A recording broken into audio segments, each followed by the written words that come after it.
Hello and welcome to a Feature History special episode. Yes, I'm doing another one. This time I'm not covering an event in history, but rather a concept. The concept of a duel.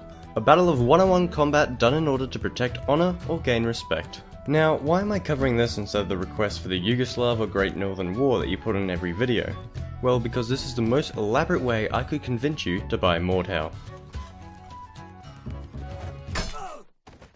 Anyways, more about Mordhau at the end. The duel isn't a revolutionary idea. We've always had a loose-ish idea of honor, whether it be a matter of official recognition or just to please one's ego. It might have been present in pre-recorded history. Then again, so may have a lot of things, they didn't record it.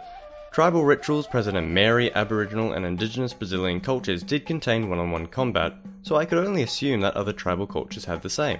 Generally though, it wasn't a great idea to kill someone you might need to help you hunt the next day. That of course changed with the advent of agriculture and the creation of cities and claimed territory.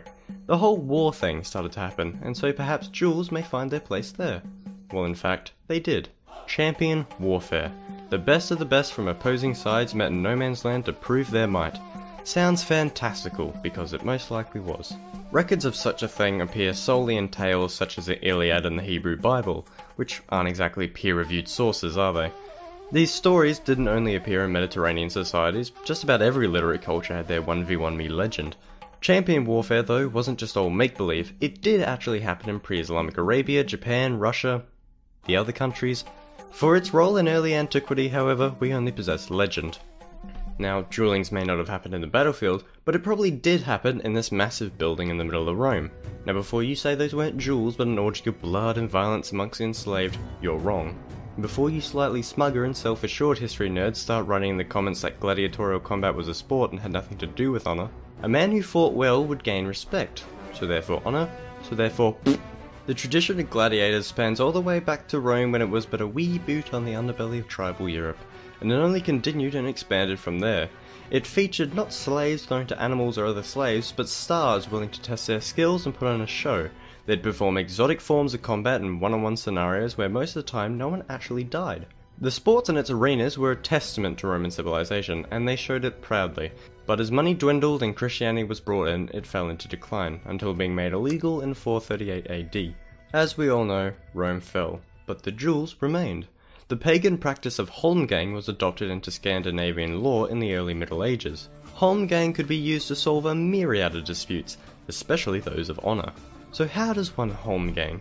Well, I'm glad you asked. Two men would meet in an arranged place, a field of honor, and using the latest in stabbing or bludgeoning technology would see who would be the first to be injured or die, whichever fits your fancy. This was of course an exception to the murder laws, and refusing to participate would have you outlawed. With the turn of the millennia though, this fell out of practice and was criminalized. Just prior though, the Holy Roman Empire began to embrace their old Germanic tribal battlings into common law. Trial by combat was sanctioned. Similar to holmgang, serious criminal disputes could be resolved by trial by combat, the idea being God wouldn't possibly let the innocent die, right? A bunch of cultures had similar systems or rituals to trial by combat. The idea of assaulting someone rather than arguing was quite appealing. Trial by combat was quite different to holmgang in ways. The to be defeated could cry out craven or something similar to capitulate, losing the dispute. Also losing if they never appeared to begin with. It also had the clever little addition that one could select a champion to represent them. You wouldn't be fighting little old Gunther the merchant, but instead say hello to Otto, the dockhand. The 13th century saw its decline as a sensible trial by jury was introduced. It remained quite popular within the HRE, but generally commoners were not inclined to fight. Knights, on the other hand, loved to fight. The practice of passage of arms evolved in the late 14th century, where a group of knights would set up on a bridge and like a school kid would demand a password, but this password was a feasibly fatal fight. If you left, they called you mean words, disgracing you. Jousting also became a thing, and wasn't too fatal, so thumbs up from me. The 16th century saw trial by combat and the passage of arms fall out of practice, but dueling would never fall out of practice.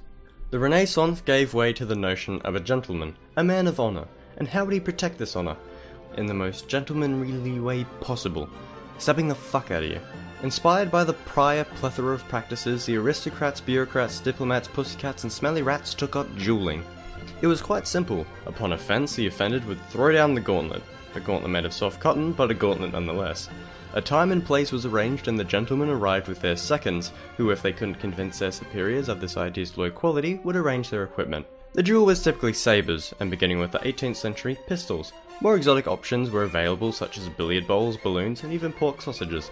Fights ended upon challenger's satisfaction, or in certain conditions, first blood, wound, or death. Most weren't death though. The Catholic Church tried to crack down on it, but clearly didn't. Its popularity continued across Europe and colonial America, and it was most popular in France. Alas, as ideas of honour waned and laws toughened, it declined through the 19th and 20th century, completely gone by the outbreak of World War I. Today, the odd law remains here and there that someone's forgotten about, but try it and you may find out that most judges aren't very farcical people. There's fencing, sure, but there's nothing very personal to it at all, and there's certainly not enough death. Generally, as people today, we have to be satisfied with telling Bruce that it's you, me, Macca's car park. Now, like a father sitting down with his son for the talk, it's time I told you about Mordhau.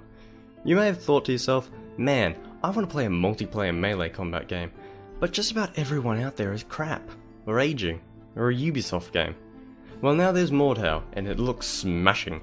It has a lovely website detailing the superabundance of features, and a Kickstarter that, if I actually got this video out in time, is still going, and you should give it every dollar you haven't yet pledged to my Patreon. I'd now like to give my corporately obliged digital smooch to the Persnickety Brush, Steve Graham, Zedfer, Thrace Vega, and Grandpa Hex. The more impersonal peck to all the other sometimes lovely patrons, and the next episode we'll be getting back to all those wars you preteens are all about. Toodles.